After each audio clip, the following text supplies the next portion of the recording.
Guys, it's Ryland. Pardon my hair, it is not cooperating today. But anyway, today is the Q&A and I've got a lot more questions than I anticipated. So thank you everyone who participated. Lots of you asked questions, lots of you asked more than one question. So thanks for that. Katie printed them out and I have them here. So I will answer as many as I can.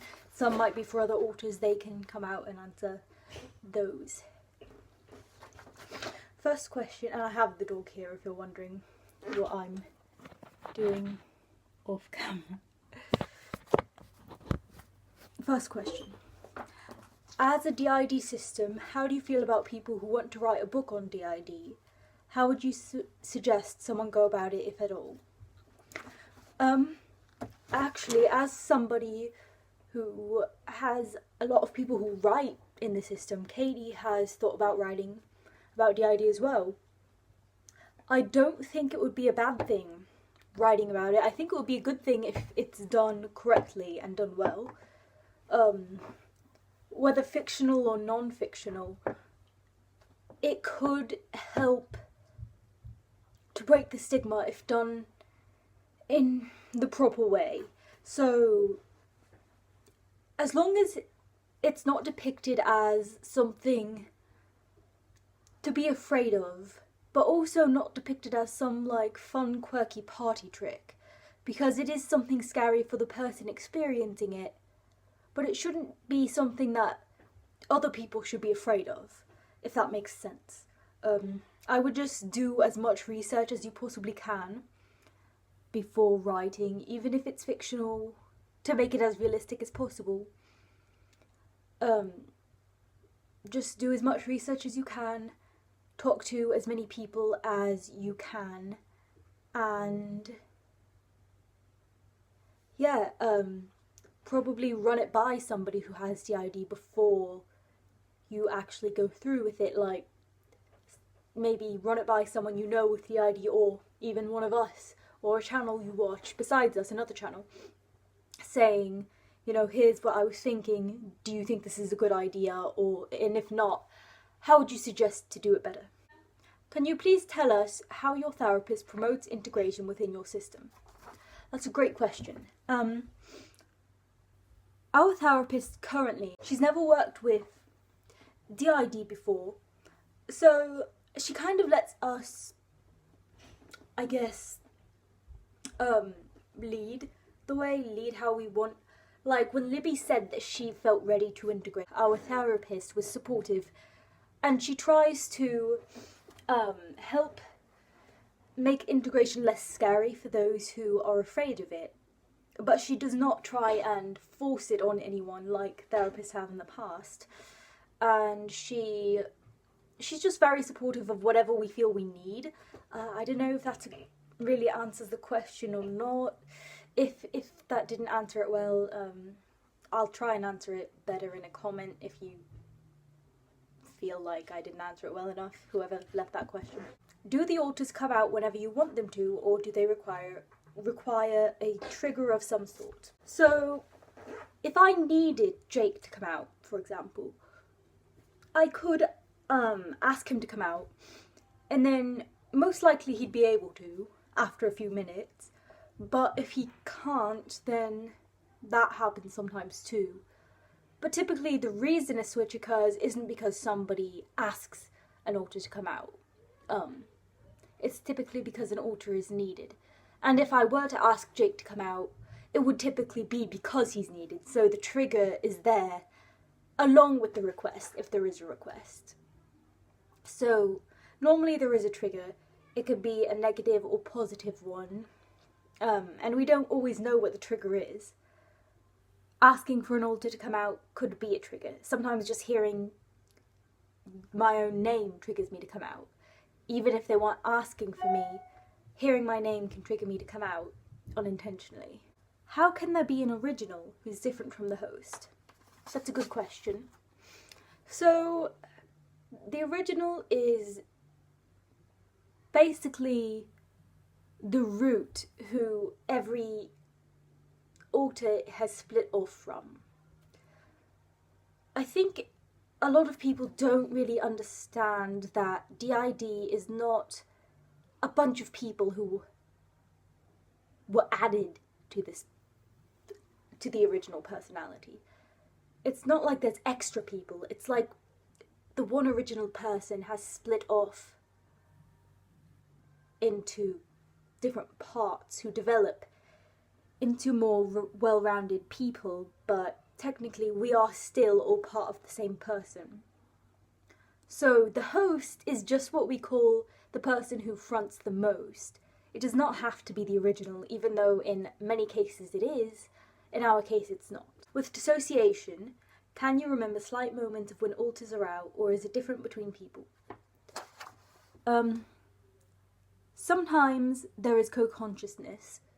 So, let's say right now there could be alters listening to me, and I don't really know if there's anyone co-conscious. If there are, they're not to the point that I can hear them or feel them, but if they are, then I will be able to, well, they will be able to know to some extent what happens when I'm out, and it does differ between people. Different alters have different levels of co-consciousness with each other. I can explain more about co-consciousness in a video because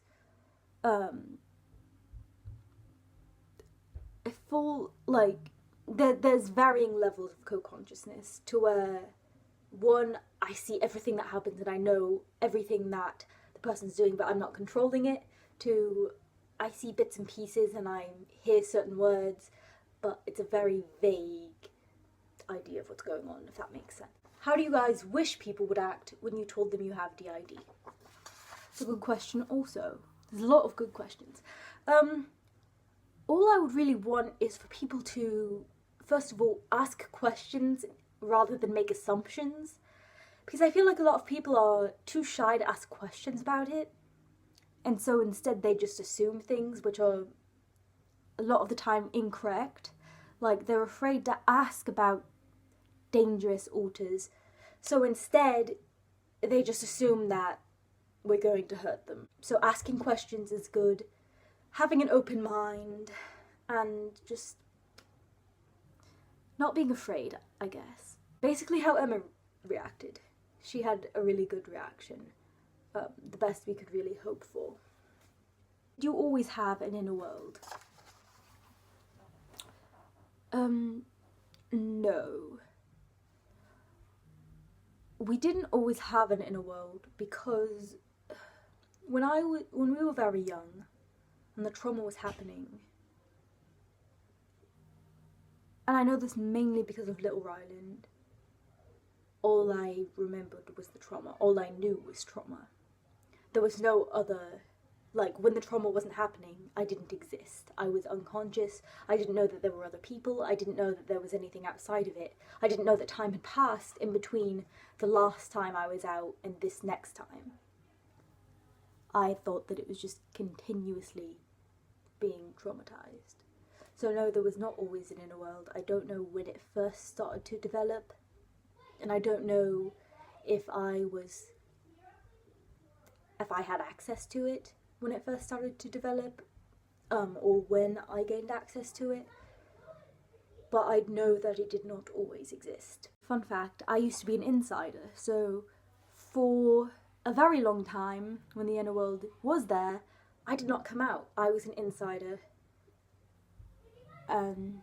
Which seems so weird now because, and also, I was Little Ryland permanently. While I was an insider, I was always Little Ryland. I only aged up when I started coming out. Are there any tips, procedures, etc. to help alters get to the inner world when they're not fronting? And do they recall what happens in there? As far as I know, all the alters recall what happens in the inner world. As far as tips for how to get there, I don't know. I don't have any. I don't know how I started getting there, unfortunately. Sorry, I wish I could be more helpful, but I don't know what to say about that. Why are alters still created? This is sort of complicated also, and I don't know the answer 100%, but I think because we had used this as a coping mechanism for so long, then whenever something that we perceive as like really awful happens and we don't know what to do,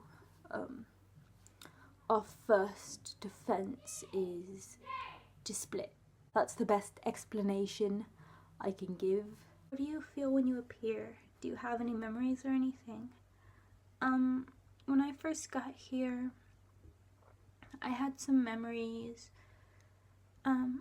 I think there are memories of something that happened to the body or the system a long time ago before I got here, but they were given to me as my memories because they were sort of related to the thing that caused me to be here. Even though I was caused a long time later, I guess it reminded me of the same thing.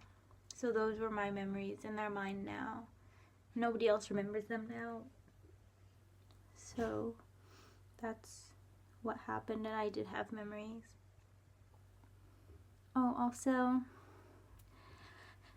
thank you guys for being really nice to me in the comments.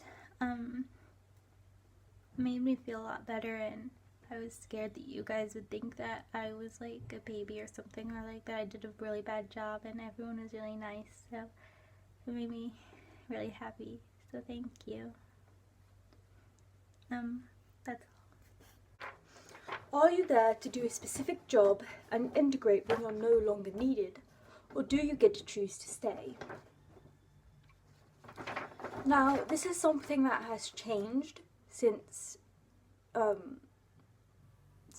I guess our system started. It used to be basically that once we were no longer needed, we automatically integrated. But now you choose to integrate. You have to go to integration chambers, which is a place inside, and go through the door, and if you're not ready to integrate, you can't. But if you are ready to integrate, you can't be made to unless you choose that.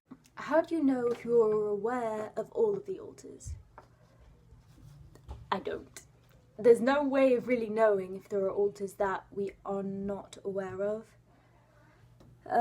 So as far as I know, we're aware of all the alters, but I mean, you never know.